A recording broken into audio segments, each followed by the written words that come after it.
All right, coaches. Today we're going to take a deep dive into something super important, hip mobility and flexibility, especially for your track and field athletes. You know that research paper from 2021, the one in Advances in Physical Education? Yeah, the one that really digs into that training program. Exactly. That's going to be our guide for this whole deep dive. Awesome. I'm excited to unpack this and hopefully give our listeners some good info to help prevent injuries and boost their athletes' performance. You know what's crazy? What's that?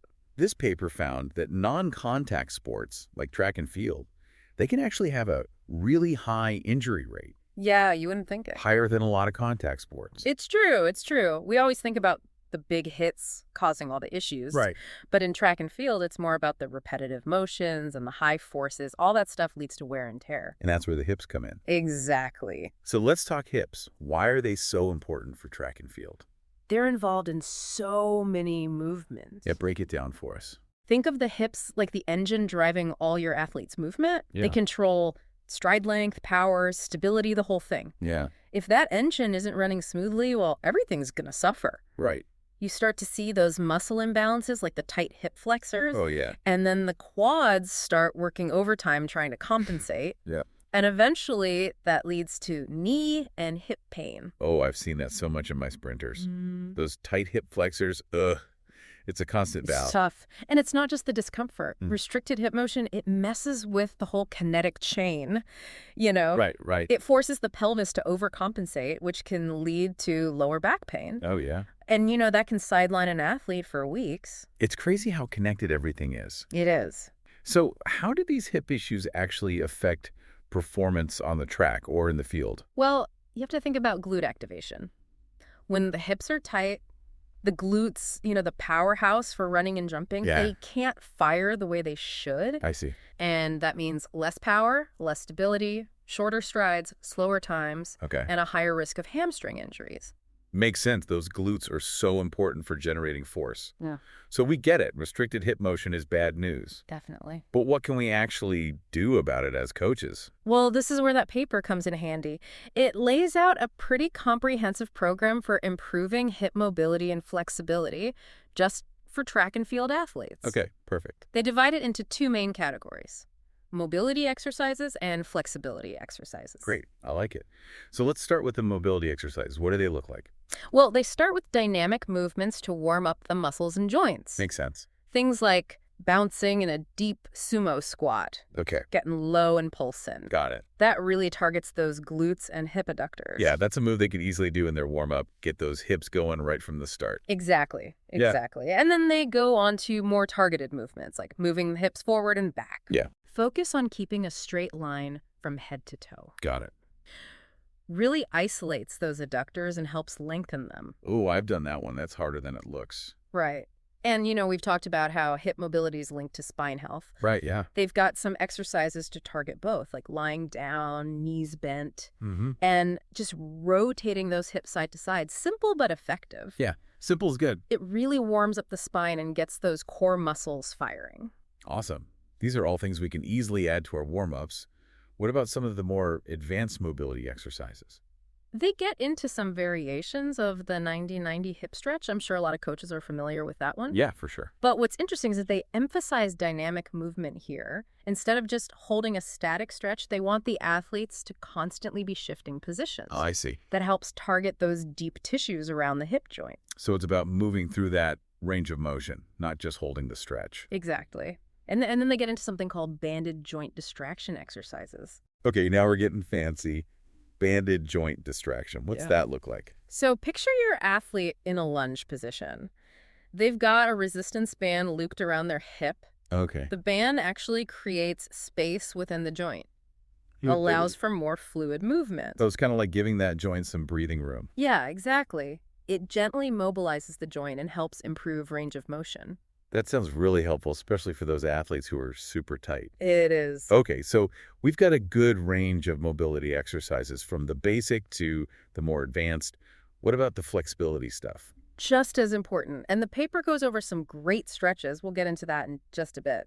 All right, so let's dig into those flexibility exercises. Okay, yeah, let's stretch it out. The paper starts with this modified wide-legged forward bend. Okay. It's not just about reaching for the toes, though. The athlete actually walks their hands forward Nice. to really engage the hamstrings and adductors. So it's almost like they're easing into the stretch. Yeah, makes it a little more accessible for those athletes who are really tight. Yeah, that makes sense. Then we have the classic knee to chest stretch. Oh, yeah. It's a simple one, but it's so good for releasing tension in the lower back Yeah. and improving that spinal flexion. I make all my athletes do that one no matter what event they do. Yep, it's a must for everyone. Yeah. And then for a deeper hip stretch, they recommend a variation of the 90-90 position. Right. But this time, it's a passive stretch Okay. to target the gluteus minimus. Oh, right. Sometimes I forget about that muscle. It's an important one. It's small but mighty. It plays a huge role in hip stability. Yeah. And tight hip flexors really restrict it. Right. So this stretch is key. Okay. Then they move to a more advanced stretch called the wide-angle seated forward bend. Okay. So imagine your athlete sitting with their legs wide. Mm-hmm. Then they rotate their upper body like a clock. Oh, wow. Really hits those hamstrings and groin from all angles. Oof. I can feel that one just thinking about it. Right. And next, there's a wall stretch for the quadratus lumborum. Okay. That's that muscle that runs along the side of your spine. Ah, right. People often forget about that one. Yeah, but it's a lifesaver for low back pain. It is. It's so important for athletes who are always extending and rotating their spine. Right, like throwers. Exactly. Because they use anything for that one. They recommend using a foam roller for some extra release. Great tip. Then we have a side lunge stretch. Okay. That one's fantastic for opening up the groin, adductors, even the gracilis muscle. Yeah, that one always gets tight on my runners. It does. Yeah, it's amazing how one stretch can hit so many important muscles. It is. And then to wrap things up, there's an external hip rotator stretch Mm-hmm. where the athlete uses their opposite leg for leverage. Okay. That one's perfect for targeting the IT band. Ooh, yeah, the dreaded IT bands. That can be a big problem for runners. Yeah, for sure. So we've covered a ton of exercises. Seems like this program is super comprehensive. It is. But how do we actually put this into practice? Good question. The research says to incorporate these exercises into training routines at least 3 times a week, Okay. with a minimum of 24 hours of rest between those sessions. Makes sense. Consistency is key. It is. And got to give those muscles time to recover. Yep. So what kind of results can we expect if we commit to this program? The first thing you'll notice is that improved range of motion in the hips. Makes sense. Athletes are able to move more freely, Yeah. lower risk of those compensations that cause all the pain and injuries. Yeah. Yeah, it's like you're taking the parking brake off their performance. Exactly. And it also means better performance on the track and in the field. Okay, how so? Better stride length, more efficient running mechanics, better kicking and throwing power. Oh, wow, that's awesome. So it's not just about preventing injuries. Nope. It's about helping them reach their full potential. Exactly. And here's another benefit. When you're addressing those muscle imbalances, you're creating a more balanced, resilient body, Yeah. which can really help prevent overuse injuries down the line. So it's like we're investing in their long-term athletic success. That's a great way to put it. I like it. Now, the paper mentions this specific set and rep scheme. 5 sets of 15 seconds for each exercise. Why 15 seconds? Ah, good catch. So it's all about those muscle spindles, those little sensors in our muscles. Okay, yeah. They send a message to the brain about how stretched the muscle is. Right. By holding it for 15 seconds, we're telling those muscle spindles to chill out, to let the muscle lengthen. Oh, interesting. So we're basically retraining their nervous system. Exactly. To accept that greater range of motion. And that allows the muscles to become more flexible over time. Exactly. This is great. I feel like I'm already thinking about hip mobility in a whole new way. Good. Anything else we should keep in mind? Yeah, is there anything else we should know about implementing this program? Remember, this program is just a framework. Okay. You're the expert on your athletes. You know their individual needs. You have to observe their movement patterns, identify their needs, Gotcha. and tailor those exercises accordingly. So, for example, if I have a sprinter who's constantly battling tight hip flexors, I might want to focus more on the mobility drills that really target that area. Exactly. Or let's say you have a distance runner prone to IT band issues. Right. Maybe you do more of those external hip rotator stretches. So it's all about being adaptable Exactly. and responsive to each athlete's needs. Yep. And that leads me to another question. Okay. What about progressions? Mm. How do we challenge those athletes who are already pretty mobile?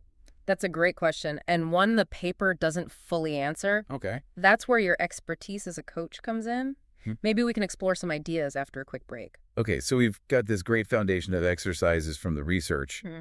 but I'm always looking for ways to push things further. Of course, always got to keep challenging those athletes. Exactly. How can we customize this program and make those progressions to really make it tougher? Well, one way is to play with the lever arm, Okay. like with that knee to chest stretch. Mm-hmm. Instead of just holding the knee, you could have your athlete extend their legs straight up. Ah, I see. Increases the challenge, get a deeper stretch in that hip flexor. Simple but effective. I like it. What about those 90-90 stretches? You can add some weight or resistance bands. Okay. Maybe have your athlete hold a light dumbbell while they're going through those 90-90 positions, Mm-hmm. or loop a band around their ankle. Got it. That adds some resistance, increases activation of those stabilizing muscles. Speaking of activation, any ways to make the mobility drills more challenging? Think about incorporating multiplanar movement. Okay. Instead of just moving in a straight line, have your athletes move laterally, Mm-hmm. diagonally, even in circles. Well, I like that. It challenges their balance and coordination Yeah. while still working those hips through a fuller range of motion. So we're increasing the intensity, but we're also adding complexity, challenging their proprioception too. Exactly. And don't forget about tempo. Oh, right. Slowing down those mobility exercises, Yeah, that can force your athletes to really control the movement. I see. Work those stabilizing muscles even harder. So many little tweaks to make a big difference. Yeah, it's all about the details. And remember, we don't just want to make it harder. Right, We want to make it specific right. to the demands of your athlete's event. Of course, a high jumper is going to need different hip mobility than a shot putter. For sure. So how do we tailor this program to those specific events? That's the big question. It all starts with observation. Mm-hmm. Watch how your athletes move. Yep. See where their limitations are. Okay. And then choose exercises that address those. So if I have a sprinter who needs more explosiveness in hip extension, Exactly. You're going to pick drills that focus on that. makes sense. And if I've got a distance runner who tends to have IT band issues, You might focus more on those external hip rotator stretches we talked about, it's all about understanding those biomechanics. Absolutely. knowing how each event translates to specific hip mobility needs. Right. And don't be afraid to get creative. Yeah, Experiment with different exercises, different progressions. right. What works for one athlete might not work for another. It's about finding what works best for each individual. Exactly. Well, I feel like we've really covered a lot today. We have. We talked about why hip mobility is so important. We went through a whole bunch of exercises. Yep. Even talked about some progressions and how to challenge those athletes. It's been a good deep dive. It has. Any final takeaways for our coaches listening? Remember, never underestimate the power of the hips. It all starts there. They're the foundation. Right. And make sure you're prioritizing that hip mobility work. Just as much as you'd prioritize strength and conditioning. Absolutely. It's an investment in your athlete's health. And their performance. Exactly. All right, coaches, that's all for this deep dive. Hope you enjoyed it. Go out there, unlock your athlete's hip potential, and watch them soar.